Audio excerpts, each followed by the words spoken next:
Bom, pessoal, boa noite. Meu nome é Raquel, é um prazer estar com vocês hoje. Só alguns avisos antes da nossa reunião. Essa reunião ela é gravada, tá? Então ela vai ficar disponível no YouTube daqui mais ou menos 2 dias no nosso canal da casa. Durante a palestra, a gente pede para todo mundo manter os microfones desligados, né? Durante a palestra, se alguém, caso ligar o microfone, a gente vai desativar. São 40 minutos de estudo, então o palestrante ele vai fazer o estudo contínuo e no final a gente tem tempo para dúvidas, perguntas. Então, se no decorrer da palestra surgir alguma dúvida, pode anotar ou mesmo enviar no chat, que a gente vai ter uns 15 minutinhos aí no final, tá? Então, nós vamos fazer a nossa prece. Hoje a gente vai receber o Wallace, que vai fazer uma palestra para a gente. Hoje ele trouxe o tema O Cristo Consolador. O Consolador Prometido, que está no Evangelho segundo o Espiritismo, no capítulo 6, o item 3 e 4. Então, ele vai trazer para a gente essa reflexão. Então, antes dele começar, a gente vai fazer a nossa prece. Pedir todo mundo para fechar os olhos, relaxar o corpo. Amado Mestre Jesus, espiritualidade amiga, agradecemos mais uma oportunidade de estar aqui hoje, cada um na sua casa, podendo estar presente com os nossos estudos, ter mais uma oportunidade de aprendizado, que nós possamos, Senhor, assimilar mais esse ensinamento para colocá-lo em prática no nosso desafio diário. Agradecemos a oportunidade da nossa vida, de todos os nossos desafios superados e pedimos, Senhor, que intue o nosso palestrante para nos orientar da melhor forma possível nesse momento. Que assim seja. Amém. Wallace, seja muito bem-vindo à nossa reunião. Primeiro eu quero agradecer, né, toda a disponibilidade, todo o carinho conosco aqui da casa. E seja muito bem-vindo, fique à vontade. Boa noite. Obrigado, Raquel. Boa noite. Boa noite, dona Eide. Muito prazer voltar ao Jean-Fracan, né, depois desse período todo de pandemia, não é isso? Onde eu ia lá nos sábados de corpo e alma, agora só que de alma, né? A gente está aqui estreando a nova modalidade de fazer reunião espírita, né? Só em alma, não é isso? Jean-Fracan, eu falei, a minha esposa está falando que eu falei Jean-Fracan, é Genfre. Desculpa, gente, é Maria Francisca. É porque a gente começa a trocar as bolas, mas eu ia na quarta-feira no Genfre, né? Nos sábados à tarde, né? E agora estou aqui estreando na quarta-feira à noite, não é isso, gente? Então, obrigado pelo convite e precisando, a gente vai estar aí outras vezes de acordo com a agenda, não é isso? Então, já podemos começar? Podemos sim, fica à vontade. Vamos lá, vou compartilhar aqui a tela. Deixa eu ver aqui, compartilhar. Minimizar aqui. Então, vamos, gente. Vamos colocar aqui para vocês como é que é a forma que a gente vai tentar levar esse estudo nessa noite de hoje. É o capítulo 6 do Evangelho segundo o Espiritismo, o Cristo Consolador. E essa parte lá no Evangelho é os itens 3 e 4. É bem pouco. Então, a proposta que eu vou trazer para vocês, como eu tenho um período de 40 minutos, de repente a gente nem vai usar isso tudo. E eu conto, assim, com perguntas de vocês ao final, porque essa passagem, né, do Evangelho, exclusiva do Evangelho de João, o Evangelista, é uma das mais belas passagens, pelo menos que eu considero, né, dos Evangelhos, mas ela é uma das mais polêmicas e uma das mais controvertidas em termos de interpretação, né, ao longo da história. E aí eu vou abordar com vocês, a princípio, o contexto evangélico e depois mostrar para vocês o que foi que Kardec tratou, principalmente no Evangelho segundo o Espiritismo. Mas depois, ao final, eu vou tentar trazer algumas coisas, algumas novidades, né? Porque para a gente que é do meio espírita, né, esse assunto já, a princípio, ele é já um pouco assim batido, né? Que todo mundo já sabe, né? Que o Consolador Prometido, a gente leciona aqui na doutrina espírita, que seria a nossa doutrina, né? Então, eu vou tentar, assim, não ficar chovendo no molhado, mas a proposta é depois, ao final, trazer uma coisa nova. Aí eu conto com a pergunta de vocês, tá? Então, vamos lá. Então, nós vamos entrar aqui no contexto. Essa passagem, ela está lá no Evangelho de João, nos capítulos 14 em diante. Então, qual que é o contexto no qual essa passagem está inserida? A gente vê lá que Jesus ele estava proclamando aquele chamado Sermão do Cenáculo, né? Que é aquele sermão que ele proferiu para os seus discípulos, quer dizer, que não foi uma reunião reservada, naquela episódio da última ceia pascal, né? Por volta do ano 31, porque dali para diante ele já ia entrar naquela fase onde ele ia ser preso, julgado e crucificado, né? E aí Jesus começou a falar novamente da sua morte, porque ele já vinha antes comentando sobre a necessidade de ir a Jerusalém, né? E também, nesse contexto, ele começou a falar da sua morte, mas também do seu retorno futuro, já dando uma esperança para os seus discípulos. E aí ele lhes fez uma promessa do envio de um novo Consolador. E lá está escrito assim, eu rogarei ao Pai e ele vos dará outro Consolador, para que fique convosco para sempre. Então, aí a gente já tira de cara uma conclusão. Se Jesus daria outro Consolador, é porque naquele momento já existia um entre eles, né? E a gente vai entender o que seria esse outro Consolador, tá? Então, falando sobre esse novo Consolador, ele começou a traçar uma série de comentários para tentar explicar, né, o que seria. Então ele coloca assim, ele afirmou que esse Consolador seria o Espírito de verdade, que a gente, né, já pode tirar algumas conclusões, que é o portador e guia do quê? Do verdadeiro entendimento das coisas do mundo, contrário ao quê? Ser espírito da verdade é uma coisa contrária ao chamado espírito da mentira, né? Porque o mundo não pôde receber naquela época, porque não ouvia, né? Não percebia, não compreendia, né?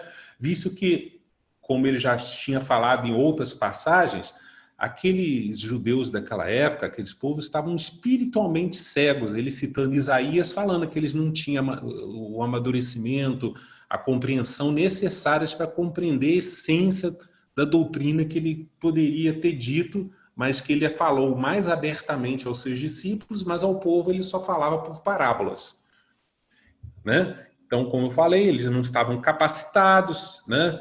Tem até aquela passagem bacana que ele assemelha os homens às crianças, né?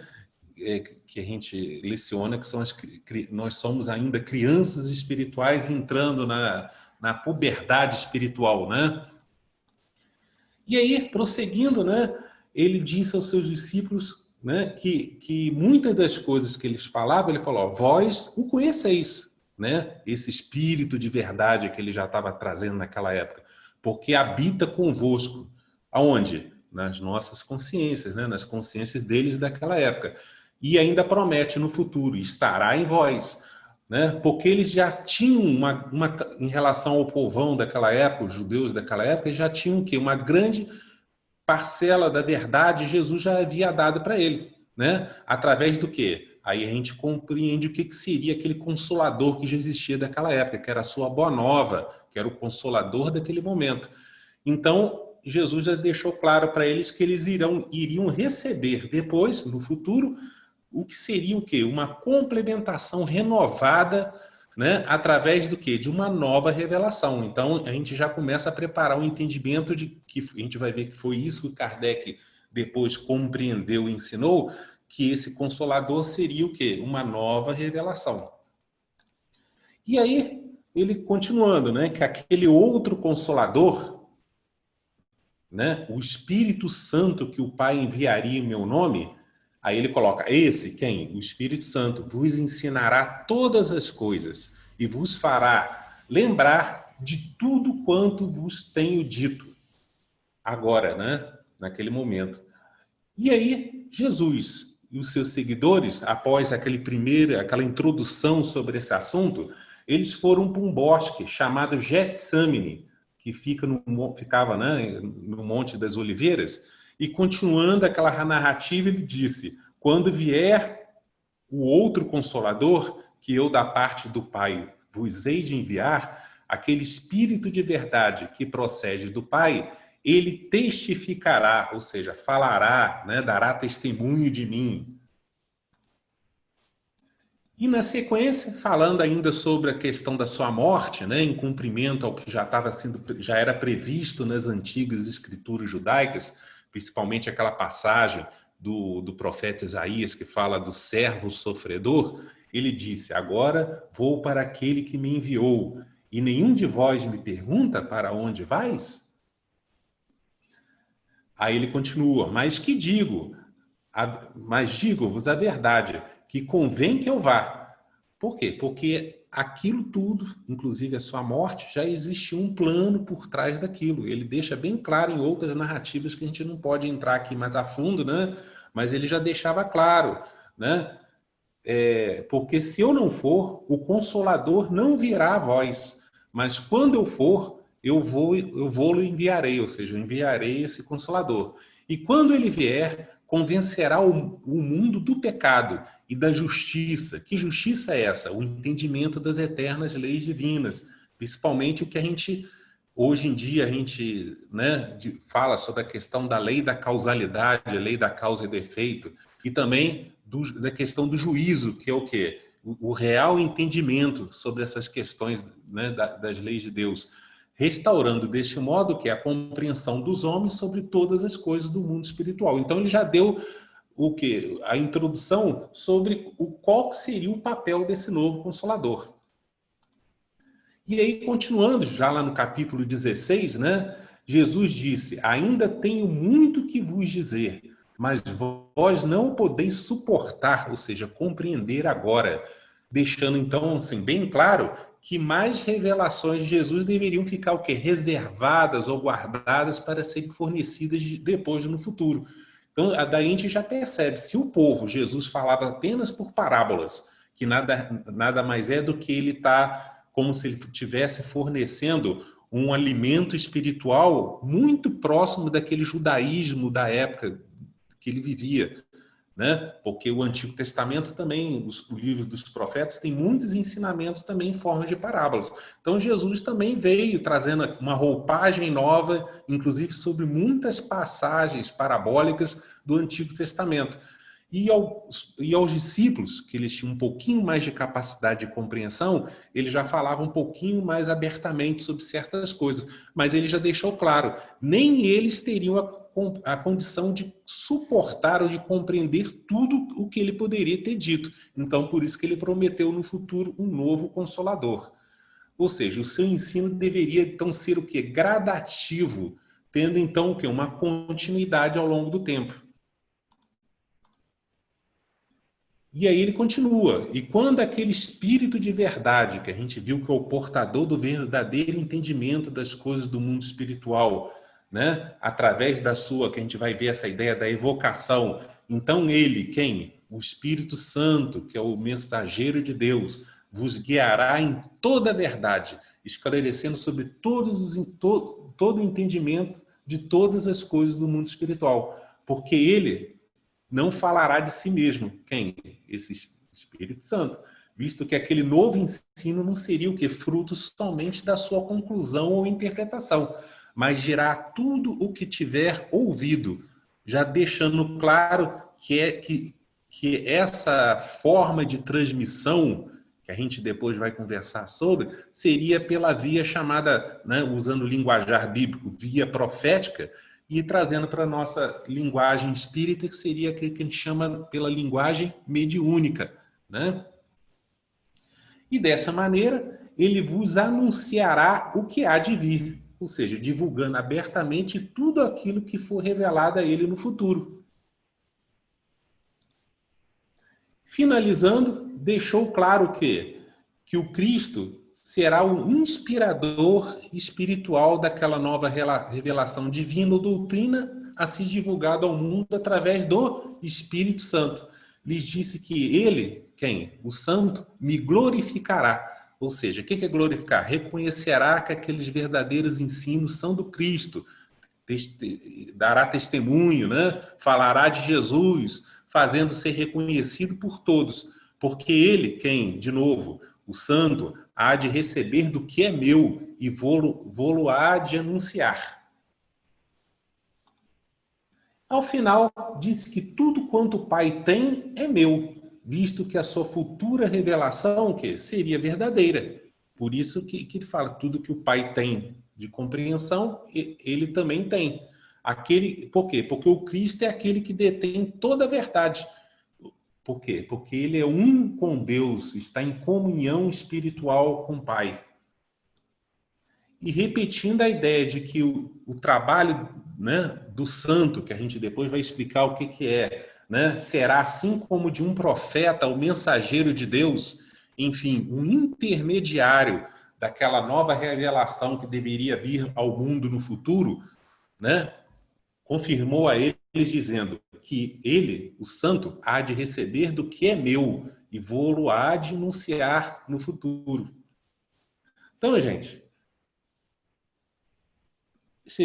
vocês veem que com essa simples leitura fica aquela questão que às vezes não, causou muita confusão ao longo da história. Por quê? Porque esse texto, antigamente, né, os evangelhos, eles foram escritos, né, todos os chamados originais, né, os pergaminhos antigos que foram achados, eles foram encontrados os textos em grego koiné.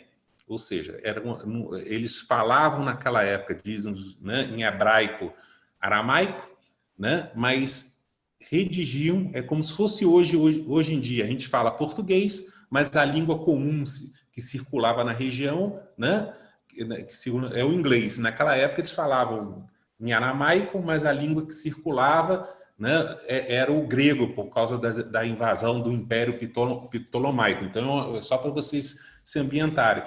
E esses fragmentos de texto, principalmente esse do Evangelho de João, ele foi escrito em grego koiné e ele não tem pontuação nenhuma. Então, muitas daquelas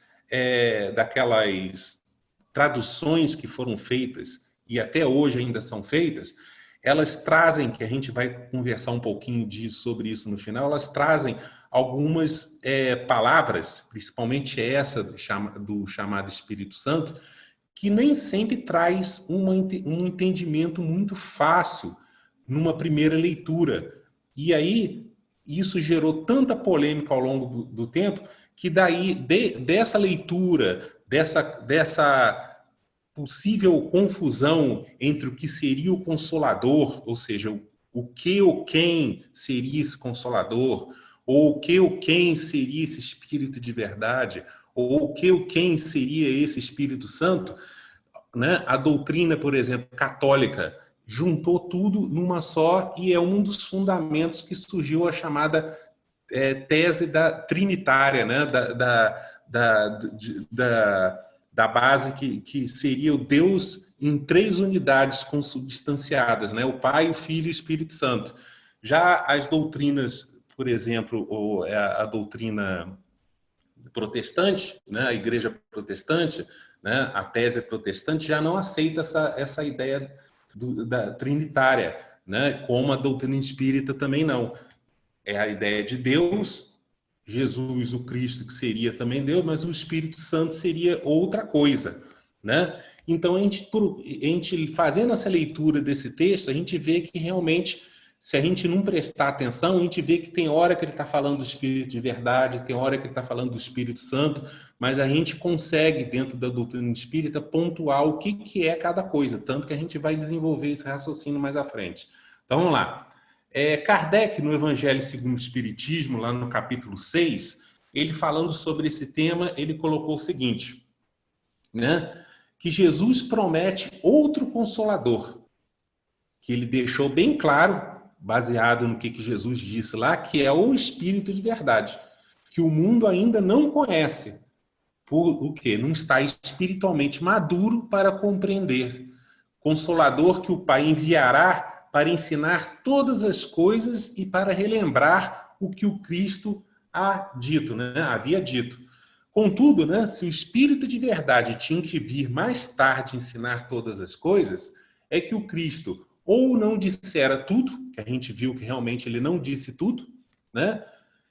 se ele vem relembrar o que o Cristo disse, é porque o que ele disse foi o quê? Ou foi esquecido ou foi mal compreendido. E realmente ocorreu um pouco das duas. A humanidade entrou numa invigilância, né? Uma falta de compreensão, uma falta de leitura, passou muito tempo longe, né? Ao longo principalmente a gente tem que lembrar, ao longo da chamada Idade Média, as pessoas eram proibidas, inclusive, de ler as escrituras. Somente os padres da igreja que tinham aquela autoridade, né, para servir de intercessor, né, de intermediário entre esses conhecimentos divinos e os homens. Mas depois, com a reforma protestante, as escrituras foram traduzidas para as línguas vernáculas e as pessoas começaram a ler. E aí também começou a acontecer também muitas mais interpretações, né? E já prevendo isso, Kardec colocando, né, que o Jesus prometeu a vinda de um novo Consolador, até para poder o quê? Trazer uma nova luz de entendimento sobre essas questões todas do passado. Então, confirmando, né, Kardec, o entendimento de que o Cristo, que ele deixa bem claro lá que presidiu essa terceira revelação de Deus, é o próprio Espírito de verdade. E isso, gente, eu tenho por mim que eu afirmo, né? Mas sabendo que existem outras correntes até dentro da doutrina espírita que entendem o Espírito de verdade de uma outra forma. Então a gente pode inclusive discutir isso ao final. Então Kardec, entendendo isso, disse que o Espiritismo vem na época predita onde? Nas antigas escrituras judaico-cristãs. Então esse momento, né, que a gente pode falar, né, que foi o momento histórico pontual lá na segunda metade do século XVIII, aquele período já havia sido predito desde lá do livro da Gênese, né, de Moisés. Então ele vem cumprir, aí ele fala a promessa do Cristo, aquela que a gente viu lá, quando Jesus conversou com seus discípulos no Sermão do Cenáculo.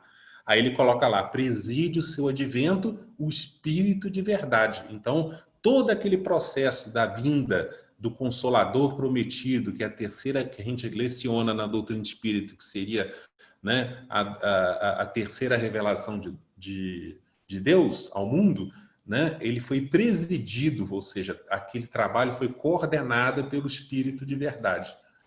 E falando sobre o quê? O papel do novo Consolador, disse que ele chama os homens à observância da lei de Deus.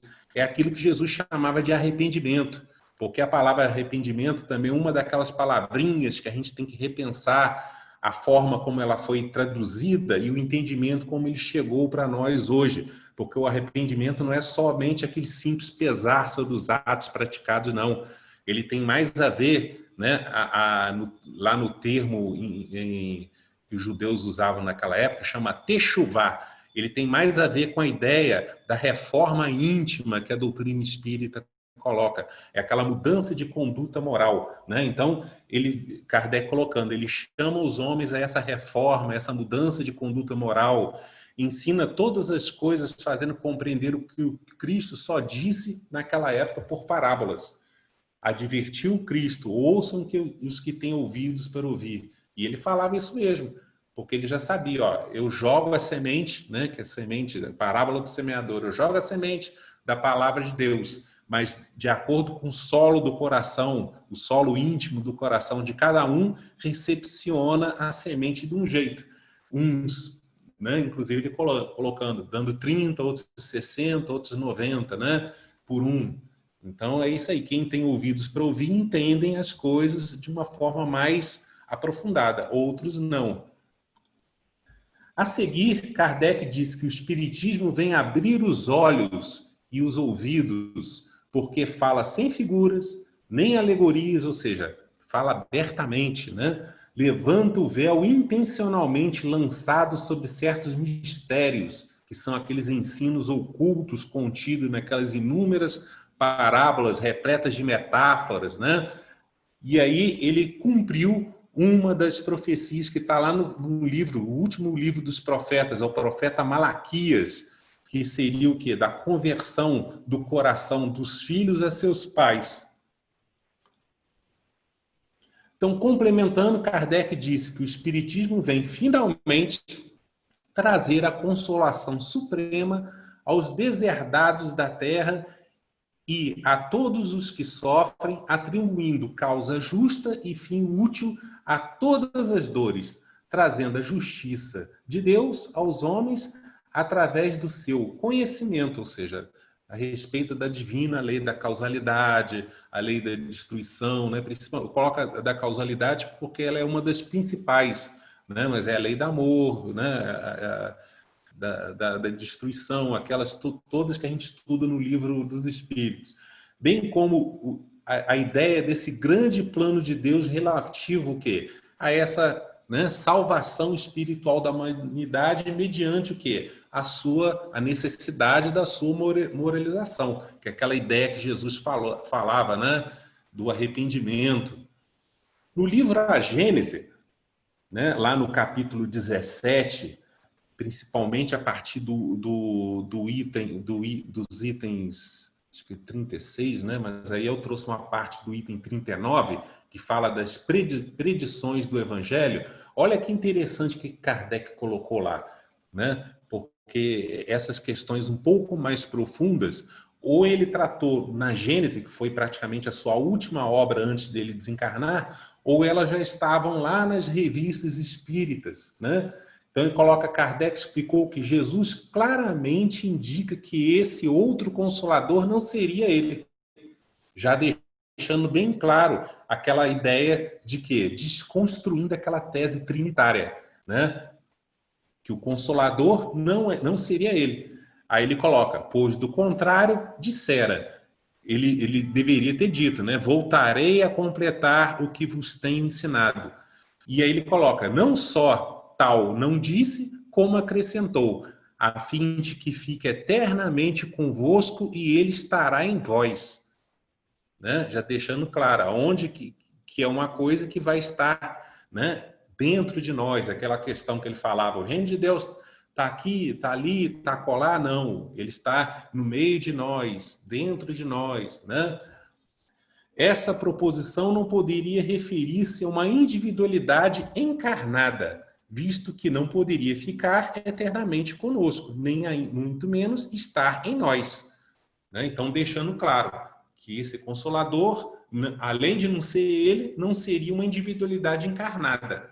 Né? Então, ele deixa claro que seria o quê? Uma ideia, né? Um conjunto de ideias. E complementando, disse, compreendemos-la, porém, muito bem com referência a uma doutrina, que a gente já viu lá, né? Jesus, naquela época, trouxe o Consolador, que também não era o primeiro, porque Moisés já tinha trazido a primeira revelação, que seria o primeiro Consolador.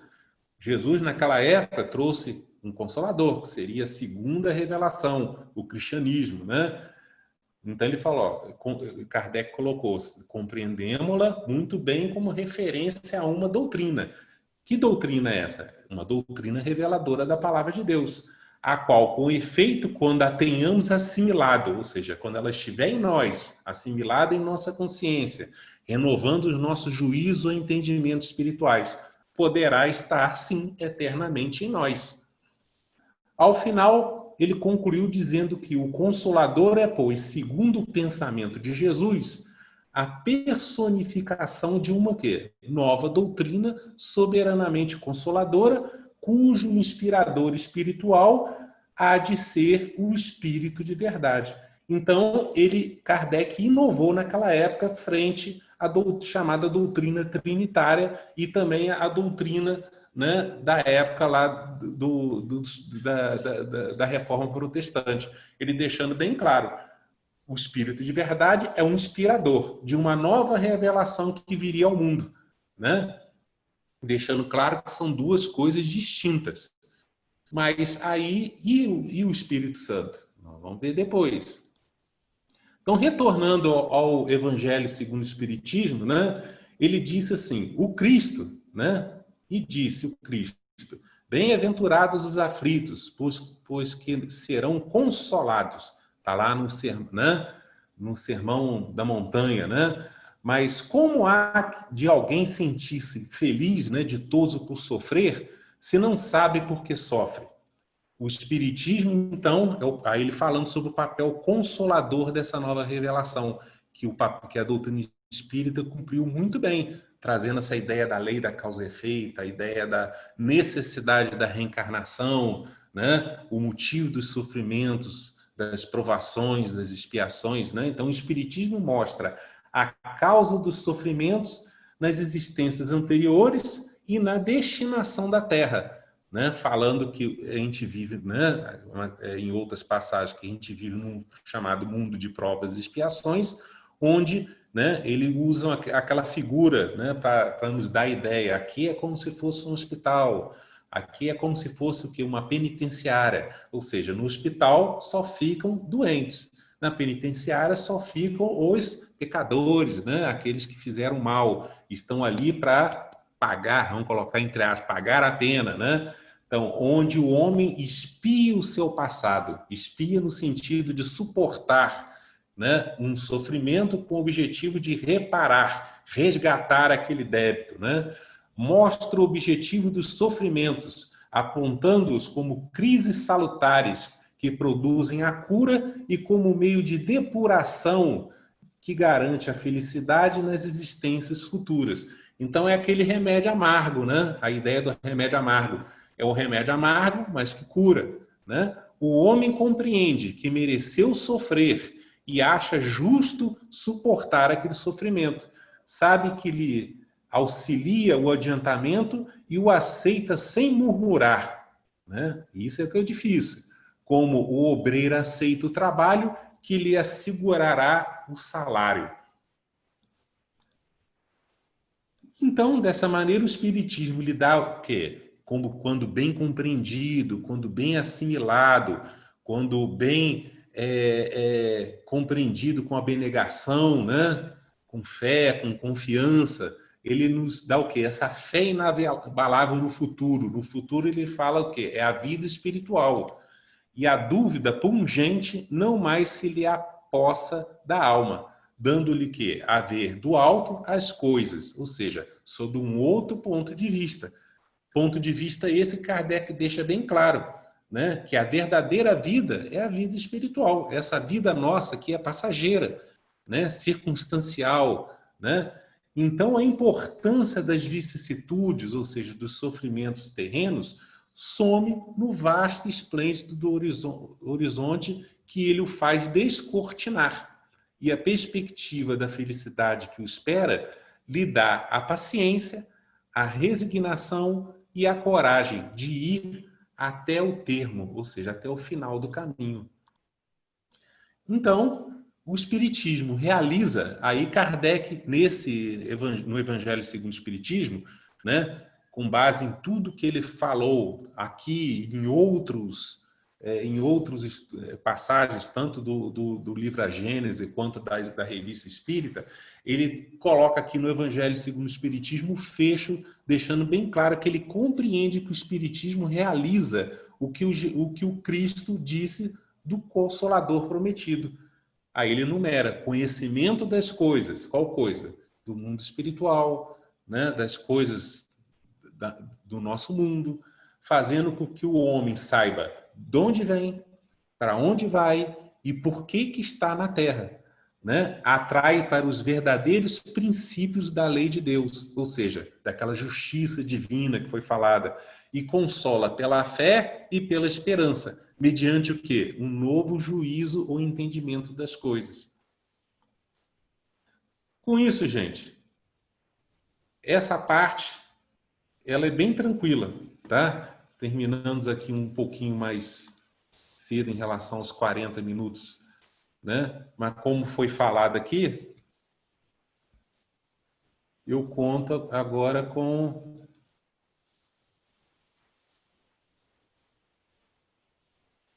as perguntas de vocês, se vocês têm alguma dúvida. Muito interessante, Wallace, a colocação que você fez, né? E, pelo menos assim, né? Um comentário particular foi bem esclarecedor quanto a essa questão, né, do Consolador prometido. Eu tinha muitas dúvidas em relação a isso. Eu achei que ficou assim bem claro, né? Não, mas ainda tem mais coisa para trazer. Isso aqui foi só um aperitivo, só para provocar. Vamos ver de acordo com o andamento das coisas. Gente, agora está aberto para pergunta. Quem quiser fazer, fica à vontade. Se não quiser abrir o microfone, pode mandar pelo chat também, tá? Quem quiser fazer, é só abrir o microfone e comentar. Vânia, você tinha aberto seu microfone? Eu queria falar. Sim, pode falar, Vânia. Boa noite, Wallace. Tá bom? Boa noite. Não estou aparecendo aí porque eu estou muito feia hoje. Não, que isso. Aqui, quando você fala assim, o que quer dizer não ter ouvidos para ouvir? Não ter ouvido. Outra coisa também, você não entendeu? Não, pode falar. E outra coisa, aqui os deserdados da terra, porque foi citado no texto. Uhum. Eu queria que você falasse um pouco mais sobre essas duas expressões que nos trazem, que nós não teríamos ouvidos para ouvir e aquele, enfim, os deserdados da terra. Os deserdados da terra, né, pelo que eu entendi dentro do contexto ali, são aqueles desfavorecidos, né? Enquanto tem pessoas, você vê, nós estamos aqui hoje, nesse exato momento, cada um indo na sua casa, ouvindo uma live, né, se alimentando do alimento espiritual, não é isso? Enquanto tem outras pessoas que agora, nesse exato momento, ou estão nos hospitais, né, ainda mais nesse momento de pandemia, estão lá lutando pela vida, não é isso? Não sabem se vão escapar, né? Como é que vai ser o amanhã dela.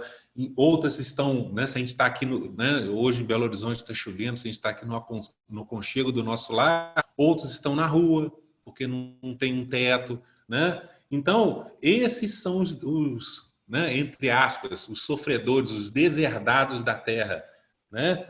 E a outra pergunta, ouvidos para ouvir. É aquilo que fazia parte da cultura daquele povo hebreu daquela época, né, os rabinos, rabi, né, eles transmitirem os ensinamentos em níveis de compreensão.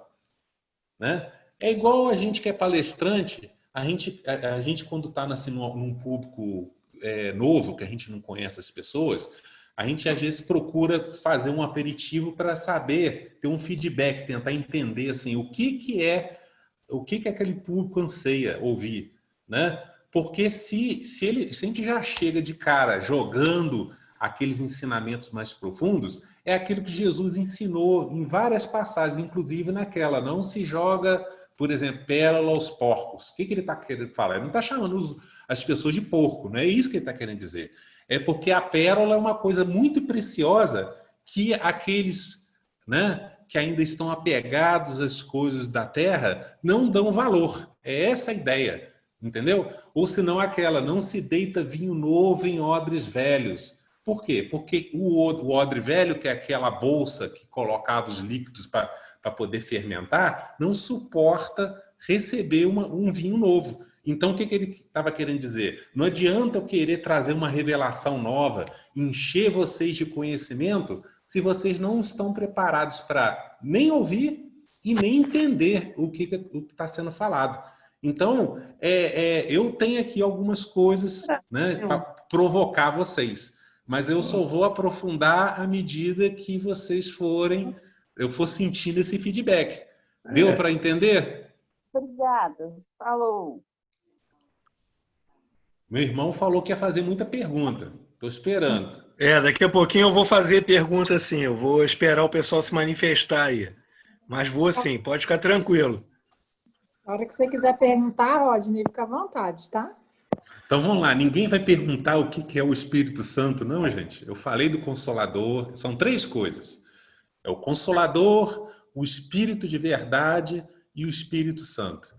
Aí eu falei que o Consolador, beleza, a gente que é do meio espírita entende, né, saca que isso daí já é chover no molhado, que o Consolador é a doutrina espírita. O Espírito de verdade, né, existem aqueles que falam assim, eu entendo que é uma pleiade de espíritos. Há outros, eu entendo que realmente é o Cristo. Outros falam, não, eu entendo que o Espírito de verdade foi o outro, não né, seria o João Batista. né? E o Espírito Santo fica aquela coisa assim, meio sem entender até hoje da doutrina espírita. Então, vamos lá, vamos trabalhar isso. Qual que é a pergunta, meu irmão? Pois é, a pergunta é exatamente essa. Você fez tá a pergunta, eu aproveitando. passo ou repasso. Eu repassei para você. Então tá. Então vamos lá, gente. Espírito Santo. Vamos lá, deixa eu compartilhar um negócio aqui para vocês. Primeiro eu tenho que colocar aqui, compartilhar tela. Vamos lá. Tá todo mundo vendo aí? Sim, estamos vendo. Vamos sim. lá. Essa palavrinha, Espírito Santo, ela tem causado dentro não só da doutrina espírita, porque a doutrina espírita pouco fala disso, mas dentro dos estudos, né, mais aprofundados, uma confusão grande. A palavra escrita em grego é essa aqui, ó. Me diz como é que fala, não, tá? Aqui. Mas ela transliterada chama pneuma agion. Significa Espírito Santo. Aí o que acontece? Tá lá no livro O Consolador, né? O Espírito de Emmanuel já deixou claro também, baseado também no que a gente traz do ensino do Celso Pastorino, do Pastorino, né? Que ele coloca o seguinte, que esse Espírito Santo, ele representa, não seria só uma individualidade, ele representa uma coletividade de Espíritos Santos. Deixa eu ver aqui aonde que está aqui que ele fala sobre isso. Acho que está aqui, ó. Aqui, ó. Está lá, Emmanuel está lá no livro O Consolador, capítulo 2, questão 312. Ele coloca o seguinte: o Espírito Santo representa uma legião, né, de espíritos redimidos e santificados que cooperam com o Divino Mestre, desde os primórdios da organização terrestre sob a misericórdia de Deus. Então, o que ele está querendo dizer? Que esse Espírito Santo seria uma coletividade de espíritos, né? Mas aí que está uma questãozinha. Olha só. Essa palavra Espírito Santo ela é usada em algumas outras passagens. Por exemplo, lá, ó, do nascimento de Jesus. Está lá no Evangelho de Lucas, fala assim, será cheio do Espírito Santo, falando, né, de Jesus. Se a gente for lá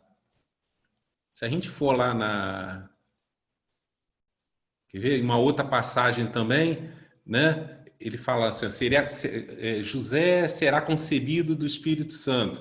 Se a gente for nessa passagem lá na Bíblia, aqui, ó, se a gente clicar aqui, a gente abre. Se vocês não estiverem vendo, tá, gente? A gente abre lá a Bíblia online, onde ele traz aqui, ó, tá vendo lá? Falando do nascimento de Jesus. O nascimento de Jesus... Opa, para aí. O nascimento de Jesus Cristo foi assim, encheu-se do Espírito Santo. Tá vendo aqui, gente? Se a gente for no grego, essa palavra tá aqui, ó. Grava ela. Ela tá desse jeito, ó. Espírito... Aqui, ó. Espírito, pneuma, agion. Tá claro? Mas o que eu estou querendo trazer para vocês? Que nessa passagem específica do Evangelho de João, né, onde Jesus fala assim, aquele Consolador, o Espírito Santo que o Pai enviará em meu nome. A gente viu que quem? O Espírito Santo, vos ensinará todas as coisas e vos fará lembrar de tudo quanto o Cristo, vos tenho dito. Essa palavrinha aqui, se a gente for lá, ela está escrita desse jeito, ó, tu pneuma, tu agion. Mas qual que é a diferença, Wallace?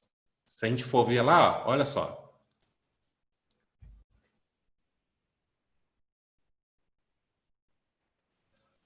A mesma passagem lá ó, ele está aqui, mas aquele Consolador, o Espírito Santo que o Pai enviará, né? Então ele está aqui, ó. Você vê que ele foi traduzido igual ao da outra, o Espírito Santo. Mas ela aqui, no original em grego, ela está diferente, ó. Tu pneuma, tu agion. O que significa isso? Significa o seguinte, que assim como a gente tem no português, quando eu especifico uma coisa indefinida, eu uso o artigo indefinido um ou uma, não é isso? E quando eu especifico, né, algo, alguém, eu uso o quê? Ou a, ou os ais. E no grego tem essa particularidade. Esse tuzinho aqui que aparece, tá? Ele significa que esse Espírito Santo em particular mencionado, apesar dele ter sido traduzido como o Espírito Santo, na realidade o Pastorino deixa bem claro, a melhor tradução seria o Espírito, o Santo. Quis dizer que Jesus, nessa passagem específica, ele sabia que dentro daquela coletividade de Espíritos Santos, né, iria cumprir esse papel. Seria o Espírito, o Santo, seria a melhor tradução. E iria cumprir esse papel de quê? De ensinar todas as coisas, fazendo ele lembrar tudo aquilo que ele tinha dito. E aí, se a gente for, né, trazer uma passagem aqui para vocês, se a gente for lá no livro A Gênese, tá? A gente tem lá no capítulo 16, no 17, ele trata desse assunto aqui, ó. Ele coloca 3 temas, um em sequência do outro. Advento do Elias. Vocês já perguntaram, né? Por que Kardec resgatou essa figura do profeta Elias? Que é um profeta esquecido dentro, né, da doutrina espírita, e ele é muito pouco falado desse papel, ele resgatou essa ideia. E aí, logo em seguida, ele fala, ó, você vê que ele vincula a vinda do Elias com a vinda do Consolador prometido e com a vinda do Cristo. Tá? Partindo do pressuposto que vocês entenderam, né? Que vocês entendem, né? Por enquanto, até agora não teve pergunta, que o Espírito de verdade seria de fato Cristo, que o Consolador seria uma nova doutrina, né? Consoladora, né? Quem seria esse Elias que teria que vir, né?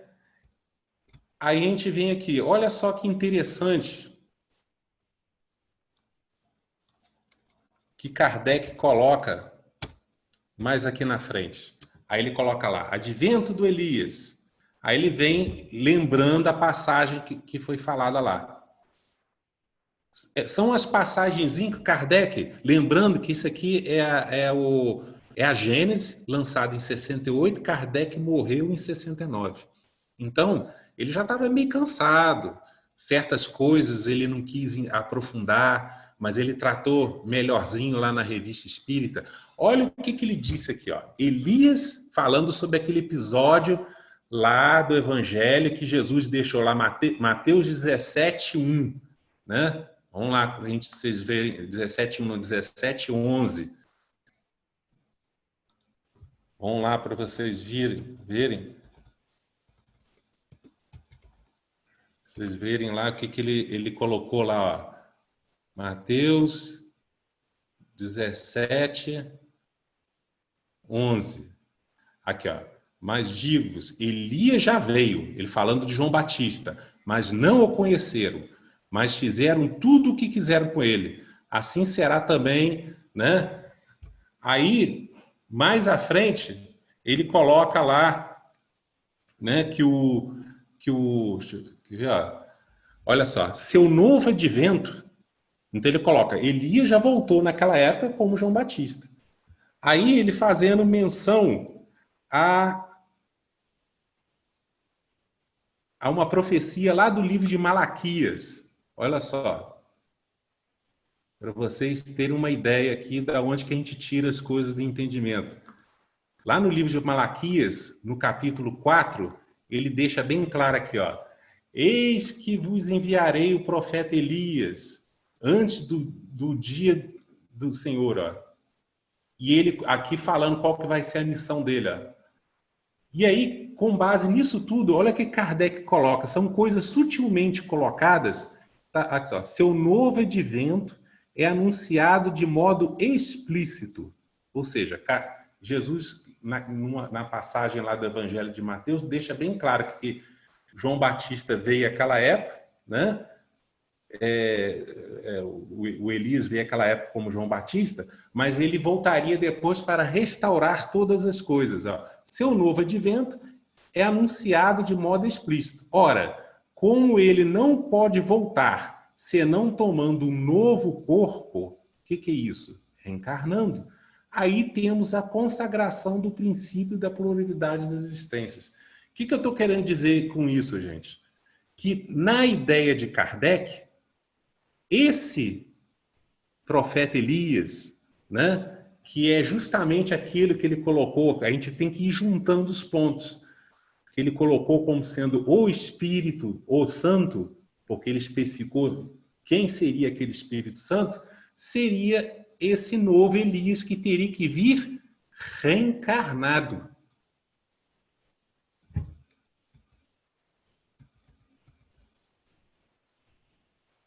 Né? Teria que vir reencarnado.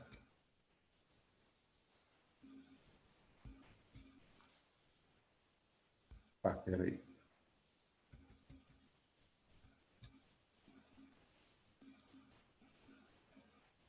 Deixa eu interrompi. Tá claro aí, gente? Então, eu espero que vocês tenham entendido. O que significa? Então, se o Espírito de verdade é o Cristo, o Consolador, né? O Consolador é o Espírito de verdade, né? O Espírito de verdade é o Cristo. O Consolador seria a terceira revelação. O Espírito Santo seria o Espírito, o Santo, dentro daquela coletividade de espíritos. Seria um que Kardec entendeu que tinha que vir encarnado, que seria o profeta Elias. Aí eu pergunto para vocês, quem foi que encarnou e cumpriu essa passagem, essas profecias todas? E aí? Quem foi que veio naquela época, né? Evocou, né? Eu preciso falar também, gente, do Espírito de verdade, tá? O que é essa palavrinha Espírito de verdade? Espírito de verdade, tá? Espírito de verdade junto com a ideia de Consolador, o que Kardec entendeu? Seria o seguinte, ele é um inspirador, então existe um consolador espiritual inspirando, né? Alguém que aqui na Terra, não seria pela via mediúnica, alguém que aqui na Terra receberia isso, esse consolador, né? Então seria um consolador terreno, que seria esse Espírito Santo, que Kardec entendeu que teria que vir encarnado, tá?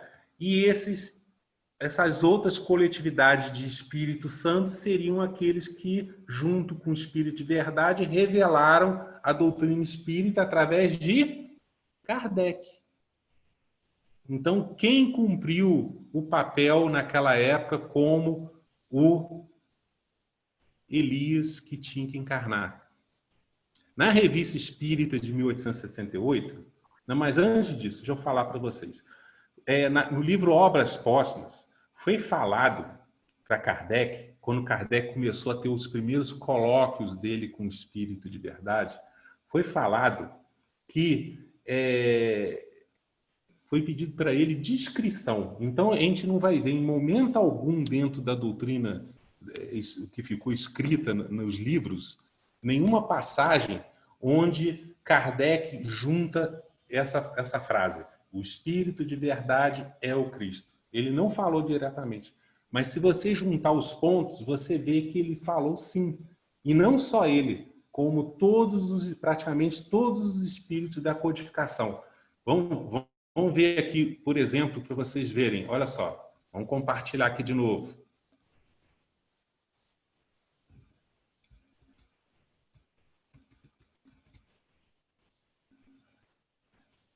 Por exemplo,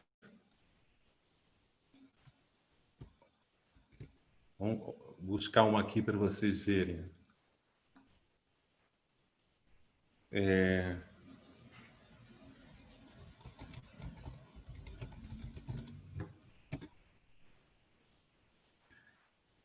Essa aqui é uma passagem bem interessante que está lá na Revista Espírita de 68, onde Kardec deixa bem claro que aquele Espírito Santo representa alguém específico no Evangelho. Olha só o que ele falou.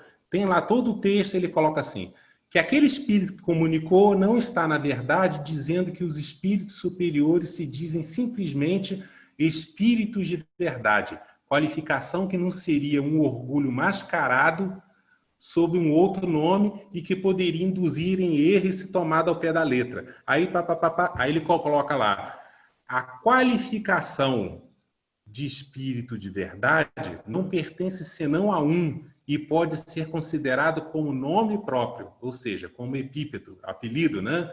Ela é especificada no Evangelho, né? Quer ver? Colocar uma outra aqui. Olha só essa.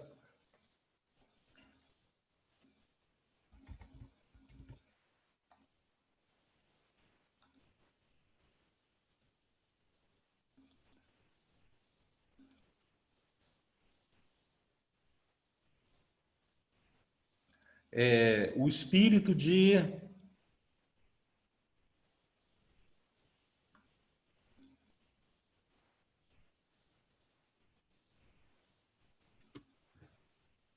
O espírito de Hahnemann, que foi o inventor da homeopatia, falando sobre um caso específico daquela época, olha o que ele colocou lá na Revista Espírita.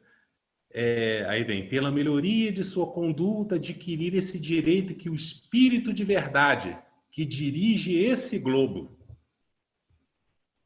ou seja, que dirige o planeta Terra. Aí, se a gente for lá no livro O Consolador, Emmanuel falando sobre Jesus. Jesus não foi um filósofo e nem poderá ser classificado entre os valores propriamente humanos.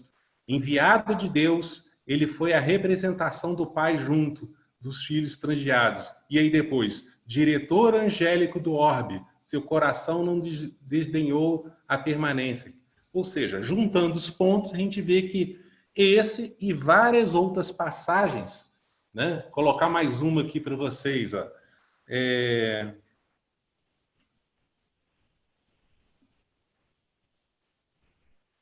Deixa eu ver aqui.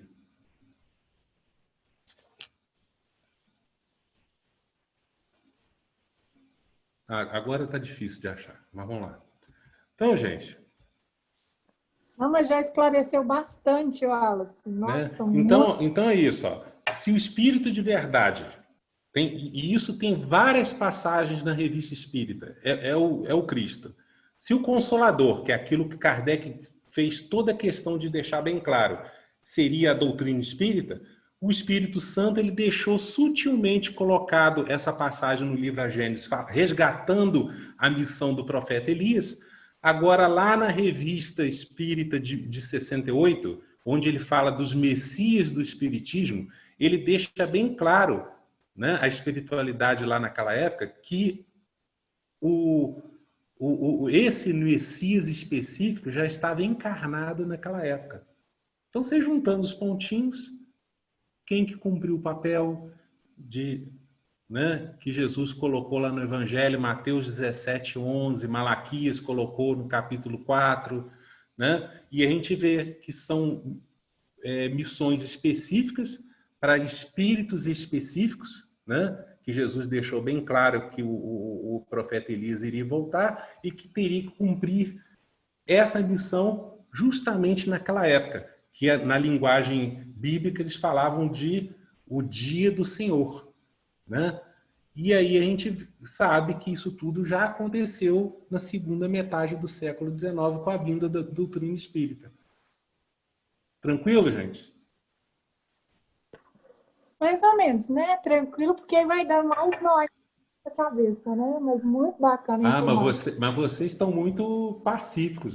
Já teve gente que falou, não concordo, não. A gente vai trazendo mais coisas. Wallace, perfeito, cara. Perfeito.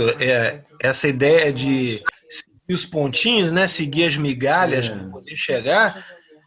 Não deixa muita dúvida, não, cara. Pode deixar até algumas observações, umas vírgulas, assim, e se, mas no cerne tá lá escrito. Quem quiser saber mais sobre isso, eu recomendo a leitura desse livro aqui, ó. 3 Homens, Apenas um Espírito.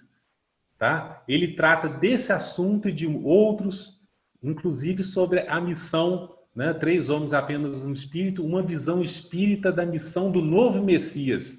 Justamente sobre isso tudo que foi colocado. Porque o assunto, ele sabe que ele comprou lá. Né? Esse assunto, né? Ele é, igual eu falei, ele é um dos assuntos mais... ele é de uma simplicidade, mas de uma complexidade ao mesmo tempo tão grande que depende daquilo que a gente falou, depende da expectativa do ouvinte. Quem só se prendeu à ideia que Kardec quis colocar no Evangelho, consolador é a doutrina espírita, e se satisfaz com isso, beleza. Agora, aquele que quer se aprofundar mais, entender as coisas, por que ele veio naquela época, porque tem uma passagem no Evangelho, no profeta Amós, que ele deixa bem claro o seguinte, ó, Deus não faz nada sem antes revelar os seus segredos aos profetas. Tá? Então, tudo já estava previsto. Falta aquilo que a colega perguntou. Olhos de ver, ouvidos de ouvir, vontade de querer se aprofundar nas coisas, compreender certas coisas, né? Aí vai da necessidade, né? da curiosidade de cada um, né? Porque a doutrina espírita ele tem esse lado moral, né? Que o papel que Kardec colocou no Evangelho segundo o Espiritismo do Consolador é esse.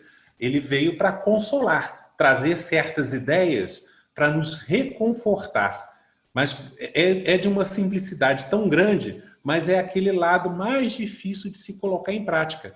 Por quê? Porque a gente sabe disso tudo, mas na hora que cada um de nós está sofrendo o seu bocadinho na Terra, né, vem geralmente aquele momento de por que eu, né, a revolta, a insatisfação, né, a gente falta humildade, falta abnegação, falta tudo, né? E aquilo. Então, a coisa simples, geralmente, as coisas simples são geralmente as coisas mais difíceis da gente vivenciar, né?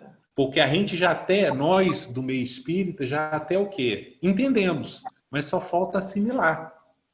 A gente ainda está caminhando nisso, né?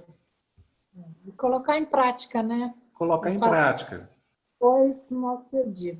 Eu achei bem bacana essa análise que você fez, realmente, né? Trouxe uma luz e deu um nó, que é o que você falou, que agora é a hora da gente aprofundar, né? Entender mais, buscar mais conhecimento para esclarecendo cada vez mais, né, Wallace? A gente já está finalizando o nosso tempo. Eu não sei se alguém tem alguma dúvida, mas se tiver e quiser mandar no chat, né, que aí depois ele pode responder para a gente, tá? Porque agora a gente tem que finalizar. Wallace, eu quero agradecer imensamente a sua participação, todo o seu carinho, né, elaborar o estudo, trazer essa gama de conhecimentos para a gente, e principalmente essas dúvidas, né, que fazem com que a gente fique pensando mais, querendo buscar mais conhecimento. Muito obrigada, viu, Wallace? Ok. Foi assim, é muito corrido porque o tempo é curto. E é muita coisa, né? E você vê que até para fazer pergunta, a gente tem que ter bagagem, né? Então, por isso que eu provoquei, ó, gente, né? Mas eu espero, se vocês saírem daqui já pensando assim, realmente, o Kardec não foi aquele simples compilador né? O papel dele é um papel missionário, né? Se a gente entender que aquilo que aconteceu no século XIX tudo estava predito, ou seja, existe um grande plano divino que se é divino tem que se cumprir integralmente, porque é a vontade de Deus, e que existia um intercessor, que é aquele papel do consolador, que traz a ideia do advogado, que as outras igrejas colocam, né? Que o Cristo, ele é o intercessor de Deus entre os homens. Então, ele é aquele que compreende o Pai na essência e traz essa luz da verdade para a humanidade e que ele precisa de alguém aqui encarnado para poder recepcionar isso e compreender, né? E esse foi o quê? Foi quem? Kardec? A gente, só de ter compreendido isso, já valeu a pena hoje, esse estudo mesmo que meio que rápido. Com certeza. Então, a gente agradece imensamente, né, toda a sua disponibilidade. Muito obrigada, muita gratidão. Eu que agradeço. Obrigado, Raquel. Gente, então nós vamos Boa noite fazer a todos. Boa noite. Nós vamos fazer a prece para finalizar. Obrigado a todos também. Muito obrigada. Então, pedir todo mundo para relaxar, fechar o... Amado Mestre Jesus, espiritualidade amiga, agradecemos mais um dia de estudo, mais uma gama de conhecimentos para que o nosso, né, crescimento espiritual, nós possamos, Senhor, colocar em prática todo esse aprendizado, que nós, nos nossos momentos de dificuldade, nós possamos lembrar de todo o ensinamento e conseguir colocar em prática para aperfeiçoar cada vez mais. Agradecemos mais essa oportunidade, mais essa gama de conhecimento e agradecemos aos espíritos amigos que estão sempre presentes nos auxiliando nesse momento difícil do nosso planeta. Que assim seja. Amém. Então é isso, gente. Boa noite. Muito obrigada pela participação de todos. Né? Agradecemos imensamente a contribuição de todo mundo. Viu? Obrigado, Wallace, por tudo. Obrigado, Raquel. Obrigado. Boa noite, gente. Obrigado, boa noite. Alô. Obrigado. Tchau, tchau. Tchau, tchau. Ei, tia. Ei, tia, tudo bom? O Wallace. Você viu, hein, Raquel? Você viu que eu trago torcida, tá vendo? Tranquilo. Tá. Tá.